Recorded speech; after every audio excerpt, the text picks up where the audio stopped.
अस्सलाम वालेकुम। मैदान अमल में बहुत सारे लोग उतरे हुए थे और अपनी अपनी जगह आवाज़ उठा रहे थे। तो सहाफ़ी, क्योंकि उसके हाथ में माइक होता है, उसके हाथ में कैमरा होता है, वो जब बोलता है तो बहुत सारे लोग सुनते हैं। ऐसा लगता है शायद यही है, जबकि वो सिर्फ वो नहीं होते, बल्कि उनको रिपोर्ट करने वाले रिपोर्टर भी होते हैं। उनको मालूमात फराहम करने वाले बेशुमार लोग होते हैं जो अपना फरीज़ा समझते हैं कि हम ये मालूमात दें। हमारे सामने मौजूद हैं बहुत सारे व्लॉगर्स हैं। अब वो इतराफ़ करते हैं कि यार मुझे किसी दोस्त ने फ़ोन किया, फलाने ने उससे नंबर लेकर मुझे बताया कि ये सारी कहानी है।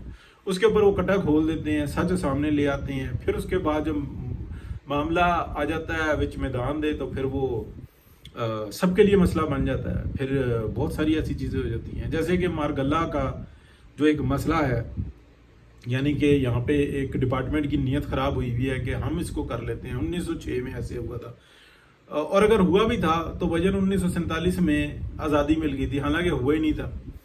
और दूसरी बात यह है कि यही तो वो हविस है जिसने इस मकाम पे लाके खड़ा किया हुआ है कि इज्जत लुट चुकी कई दफ़ा, लेकिन वो कहते हैं कि नहीं, हमारी तो फटी फटाई वो अपना सिली सिलाई इज्जत है, जिब लगी हुई है, जब चाहें हम देखें जिब बंद कर लेते हैं, कोई फ़र्क ही नहीं पड़ता।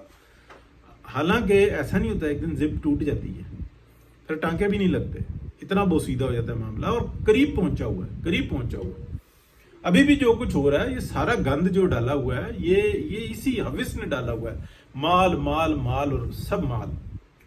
बात सख्त है, लेकिन ना करें तो क्या करें। इस बात का एहसास है कि हमने क्या कर दिया, नहीं है। अच्छा, अब मैं आपको जो बात करने लगा हूं कि जो जिस जगह पे ये मामला पहुंचा है, बहुत सारे लोगों ने, रजी दादा हो गए और बहुत सारे लोग हो गए, उन्होंने इस बात की गुंजाइश दी है कि अब हम तनकीद नहीं करते। लेकिन तनकीद नहीं करेंगे ये बात नहीं, अब हम तनकीद नहीं करते इसलिए कि हमें इस्लाह नजर आ रही है, झाड़ू दिलती नजर आ रही है, सफाई होती नजर आ रही है, एहसास जिम्मेदारी नजर आ रहा है, कुछ होता हुआ नजर आ रहा है। बातें नहीं, बैठ के दो डीजी बातें कर ले, वो नहीं, बल्कि अब हमें कुछ एक्शंस नजर आ रहे हैं। तो चले, हम गुंजाइश देते हैं, हम उनकी फेवर में बात खड़ी करते हैं, हौसला देते हैं, हम बताते हैं कि यार ठीक है, ये सब कुछ है, शाबाश शाबाश। हालांकि अगर जो जिनको शाबाशी दे रहे हैं उनका माजी भी देखिए, 5-6 साल पहले ये सारे गंद डालने में वो भी बराबर के शरीक थे, लेकिन हाँ उनको शायद अंदाजा ना हो कि ये तो गंद इतना बड़ा है। अब मैं आप एक और बात करने लगा हूँ। अजहर जावेद साहब हैं लंदन में, और नुमाइंदा है अखबारी, और हम सब जानते हैं उनको, बड़ी ऑनेस्ट और बड़ी सादगी से वो बात करते हैं। मुर्तज़ा अली शाह हैं, दीगर लोग हैं, वो मुसलसल ट्वीट्स कर रहे हैं, और उसमें उन्होंने ये भी की कि खादम हुसैन रिजवी के पुरस्कार जो हलाकत है उसके ऊपर। तो देखें, सब कुछ फैज़ नेटवर्क नहीं कर रहा था, ये बात ज़हन में रखें। फैज़ नेटवर्क उस वक्त में जो कर रहा था वो एक नंबर का काम कर रहा था। वो बाद में पैरेलल उसने जो था ना, वो अपनी ताकत को समझा कि मैं ही सब कुछ हूँ। जैसे कि आर्मी चीफ जब मार्शल लगा देता है, वो कहता है कि ये जिंदगी का निज़ाम मैं चला रहा हूँ, या नाउज़ुबिल्लाह अस्तगफिरुल्लाह, वो बहुत बड़ी जो है ना दावा किया हुआ होता है। वो कहता है मैं इसको जिंदा छोड़ूं ना छोड़ूं, अदालतें मेरे ताबे, एजेंसियां मेरे ताबे, मैं जो बोलूंगा वो।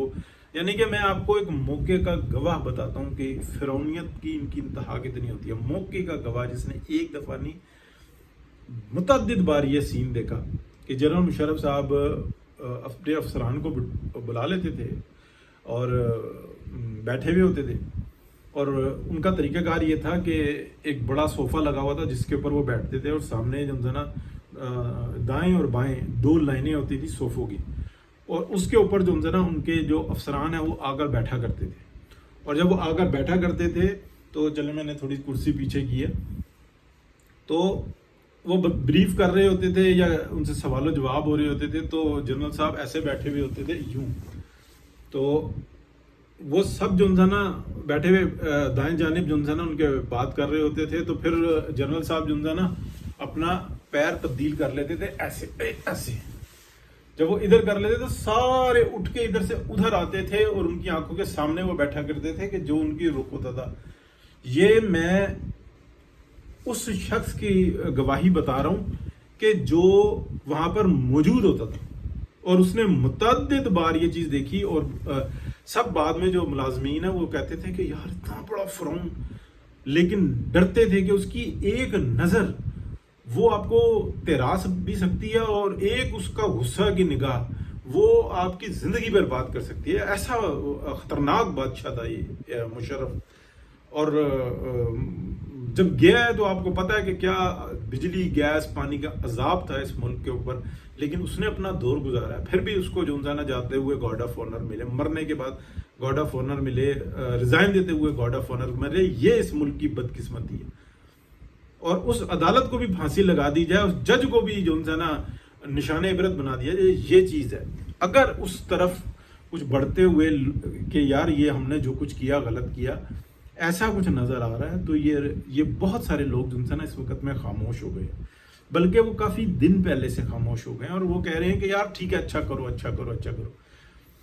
یہ جو صفائی شروع کی ہے نا، اب یہ رکی تو آپ یقین جانیں جو معلومات ہیں، معلومات اندازہ نہیں، معلومات ہیں، اگلی واردات اتنی بھیانک ہوگی کہ کچھ نہیں بچے گا، کسی کے پاس کچھ نہیں بچے گا۔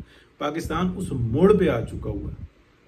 ہمیں ایک وزیر اعظم سے جان چھڑا کے دوسرا ایسا وزیر اعظم لگا دیا ہے جو یس سری کرتا ہے، اور اس کی ذمہ داری جو انسی ہے نا، وہ کسی کے اوپر نہیں ہے، وہ پاکستان کی موجودہ اسٹیبلشمنٹ کے اوپر ہے، جس نے یہ قسم کھائی ہوئی تھی کہ ہم میاں محمد نواز شریف کو برداشت نہیں کریں گے۔ ایسا رزلٹ نکالا، ایسی کوشش کی، حالانکہ بہت سارے انٹلیکچوئلز یہ بات کہتے ہیں کہ اس الیکشن کو اگر یہ فیئر ہوتا، تو اگر عمران خان کو ہیرو نہ بنایا جاتا، جو اسٹیبلشمنٹ نے بنایا، یہ فیض نیٹ ورک نے بنایا، یہ سازشوں سے ہیرو بنا، ٹھیک ہے، اور اس کو ہیرو بنانے میں جوڈیشری، اسٹیبلشمنٹ سب موجود ہیں عمران خان کو ہیرو بنانے میں۔ اس کے باوجود اگر وہ اپنی غلطی کا ازالہ کرتے، اسٹیبلشمنٹ غلطی کا ازالہ کرتی، تو وہ پورا کا پورا الیکشن کھا کے جو انسان 2/3 جو انسان پی ایم ایل این کو اکثریت دیتی، اور جہاں پہ ان کے نمائندے نہیں بھی تھے وہاں پہ آزاد جتا دیتی، اور کہتی کہ چلو ملو، اور جو کرنا ہے ہمارے ساتھ بھی کرو، اور جو کرنا ہے اس پاکستان کے لیے بہتری کرو۔ آج میاں محمد نواز شریف اس ساری دلدل سے پاکستان کو نکال چکے ہوتے، صرف آرڈر، یہ کرو یہ کرو، اپوزیشن کو دیکھو اور فلانے کو دیکھو، سب سے ملو، اور اس طریقے سے پاکستان کو بحران سے نکالو۔ یہ پاکستان متحمل نہیں ہو سکتا، یہ جس دلدل میں مزید گھیرا ہوا ہے، اب یہ خود سے صفائی کرنے ہوئے ہیں، اس کے اوپر خاموشی ہے۔ سچائی اور حقیقت کی جو بات ہے نا، وہ میں یہی کر رہا ہوں کہ ایک عذاب کے بعد دوسرا عذاب، اور طاقت کس کے پاس ہے، وہی ذمہ دار ہے، وہ جان نہیں چھوٹے گی۔ تو افسوس کے ساتھ یہ بات کہنی پڑتی ہے، اور ایک امید رکھی جائے کہ یہ فیض نیٹ ورک ختم کر دینے کے بعد، یعنی کہ جیسے میں نے بتایا کل کے ولاگ میں بھی بتایا کہ جن لوگوں سے رابطہ کیا انہوں نے کہا ہاں جی بالکل ہے، رابطے میں ہم سے یہ باتیں بھی ہوئی، یہ بھی ہوئی، یہ بھی کہیں، یہ بھی کہیں، اس نے یہ بات کہی، اس نے یہ، انہوں نے کہا نہیں وہ تو ہمارا بندہ ہے، وہ بھی ریٹائر ہے، یہ بھی ریٹائر ہے۔ پہلے تو تم آن کرو نا کہ تمہارا بندہ کون سا ہے، کوئی پرچہ دو ہمیں، کوئی نوٹیفیکیشن دو ہمیں، کوئی بتاؤ تو صحیح تم کون سے غلط کام نہیں کر رہے کہ ہم اس کو صحیح مانگنے۔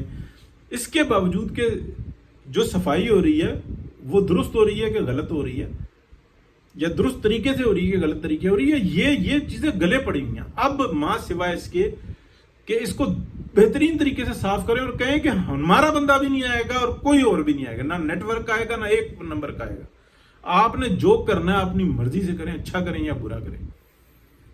اور یہ جب تک پولیٹیکل نہیں، جب تک ایک کمرشل نہیں نہ ہوں گے، کچھ نہیں بہتر ہونے والا۔ ایک گند کے بعد دوسرا پڑتا رہے گا، تو یہ نہیں ہو سکتا کہ جناب ہمارا گند بچ جائے اور بعد دوسرے گند کی دھلائی ہو جائے، ایسا نہیں ہو سکتا۔ بہت شکریہ جی، اللہ حافظ۔